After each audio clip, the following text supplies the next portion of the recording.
Hey, I'm Jonette Cruz, and this is Unfiltered Weekly, your weekly wrap up on all things society, culture, and lifestyle news with trending stories and more. Make sure to subscribe to our podcast on YouTube, Spotify, Apple Podcasts, and now also on Substack. Ever heard of a doctor facing jail time for mailing medicine? A grand jury in Louisiana just indicted Dr. Margaret Carpenter and her medical practice for prescribing abortion pills to a pregnant teen. And it's not just the doctor. The teen's mother got charged as well. Louisiana's abortion laws are incredibly strict with essentially no exceptions, and they're going after every single person involved. But here's the kicker. The doctor was working under New York's SHIELD laws designed to protect doctors helping people in states with abortion bans. So is this a test case? Perhaps a challenge to those SHIELD laws? This could be the first time we've seen something like this, and it's definitely going to shake things up legally. It's a clash between states, battle over access, and honestly, legal experts say that this case will most likely advance to the Supreme Court. Microplastics, we know they're everywhere, right? But a new study just found something kind of crazy. They're not just in our bodies, they're showing up in our brains, and the levels are actually rising. Researchers looked at brains from just a few years apart, and guess what? Microplastic levels have now jumped nearly 50%. And get this, the average brain they looked at had about 7 grams of microplastics. That's basically a whole plastic spoon's worth in your brain. Now, they're still trying to figure out exact numbers, but even if it's a little less, it's still brain plastic. The most common type, polyethylene, those that are like in food packages and plastic bags.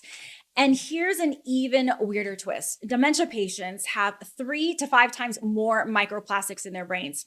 It's not necessarily causing dementia, but maybe dementia just makes it easier for the plastic to build up. The bottom line, the plastic is getting to be a pretty serious problem.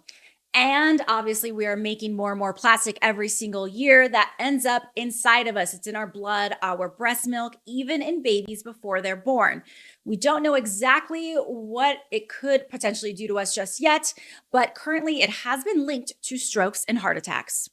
Okay, let's talk eggs, specifically the great egg crisis of our time.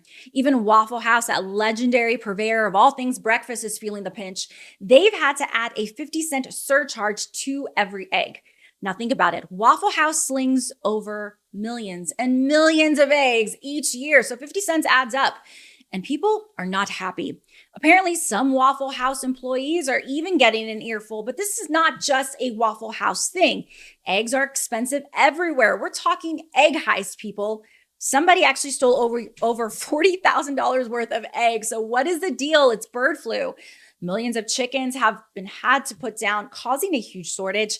Egg prices have skyrocketed, and they're predicted to keep going up. We're talking almost $9 a dozen in some areas.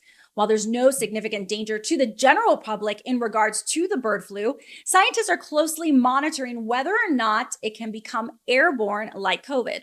So yeah, the egg market totally scrambled right now. So TikTok's still in a pickle with the US, but they've actually found a workaround for Android users only. Sorry. Even though it's not back in the Play Store, you can grab the app directly from TikTok's website. So they're offering Android package kits for download, which is a bit unusual since companies don't usually encourage side loading. But hey, these are unusual times, right? Remember that law that almost banned TikTok in the US unless its Chinese parent company ByteDance sold it? Well, it briefly went into effect, and then Apple and Google had to pull the app from their stores to avoid the hefty fines. Now, TikTok quickly restored service, but the app still hasn't appeared on the Play Store or the App Store. We're still waiting to hear what exactly is happening with TikTok. Hopefully, we'll find that out soon. Now you're all caught up with this week's Unfiltered Weekly. Make sure that you follow us and subscribe to our podcast. We are on YouTube, Spotify, Apple Podcasts, and also Substack.